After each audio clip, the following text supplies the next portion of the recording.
I'll be starting with recent study I came across that only 39% teachers they adopted during the COVID all the technology and all the digital online skills for the first time. Only 39%. According to you, what could be the reason behind that? If you have to think. I think technology is playing a role not from the times when COVID came up. Technology is playing a role even before that. Yes. We have IT industry already booming in India and also making its mark globally. Yes. So that was the reason that IT was new, not new to most of the people, even in the academics as well. Right? So yes, it was a challenge, especially when we were going for video conferencing or maybe the classes initially, particularly for the students. But I think the faculty community catched up, really fast, and eventually they were able to make a mark also. Yes. Yeah. So, ma'am, if you have to choose, prefer. If you have to prefer, would you choose online education or classroom education? See, I would say if I see that how the times have changed in the last 4 to 5 years, I would say that I would prefer the hybrid mode, Okay. right? Because I have seen that in the advent of COVID, we were able to connect to a lot of academicians, the intellectuals from the global front, which was not possible earlier. So digital was always there. The challenge was that the acceptance of that digital was not there. But the good thing which COVID did to us was that now that acceptance is also there. So now if you'll ask people to come for a Zoom meeting or for a MS of Teams meeting, so that is something which is totally acceptable. Yes. So I think these will be the times which are going to continue further also. So hybrid is the model and it is going to stay for long Okay. as far as I see it. So, ma'am, one more question.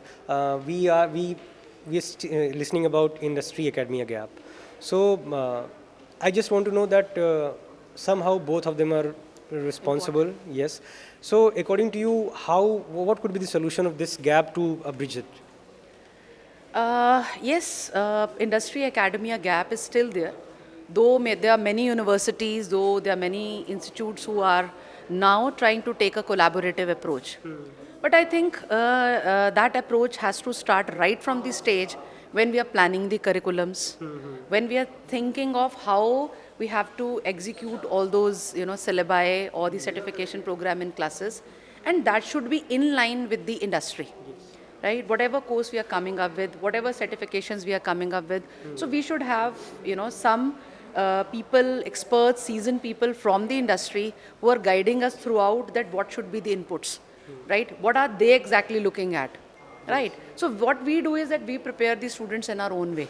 Right, there is a set curriculum which the universities have designed. I'm not saying that the curriculums are not up to the mark, but I think they have to be updated Changing. at the same pace at which the industry is growing. Yes, yes. Right, we are teaching something else and the industry is demanding something else. yes. So eventually what happens is that the degree is just a piece of paper for the student if that skill set is not there with the students. So that is, I think, a very very important and a valid point, that whatever inputs we are taking in academia, so we should have a very strong collaboration, integration with the industry, so that we continuously get the cues from them that what exactly, what kind of skill set we should impart to the students, which is the area where there is a lacune, Yes. right? Even if I'll talk about the PhDs also, right? What I feel is that PhD should also have some inputs from the industry, Very good point. right? Because PhD usually take 3 to 4 years, right? So by the time we are working on that topic, after 4 years, that topic is going to be obsolete, That's a very sublime point. right? And end of the day, what impact it is going to make, right, to the people for whom I have worked, right? If my thesis is impacting the policymakers, if it is impacting the industry practitioners, so that is something, right, which I worked for. Yes. But if I have done a research for, let's say, 3 to 4 years, and end of that research, right, if it is not impacting anybody, Yes. if it is not giving inputs to anybody around, right, primarily the industry, so I think there, the research is not fulfilling the objective it should actually, That's a very right? valid So that's again an area where I think the industry and academia should again integrate. right? Because PhD is now something which is a mandate for everyone. And if the, the professionals, the academicians are lined up that way, so it is going to impact the student directly.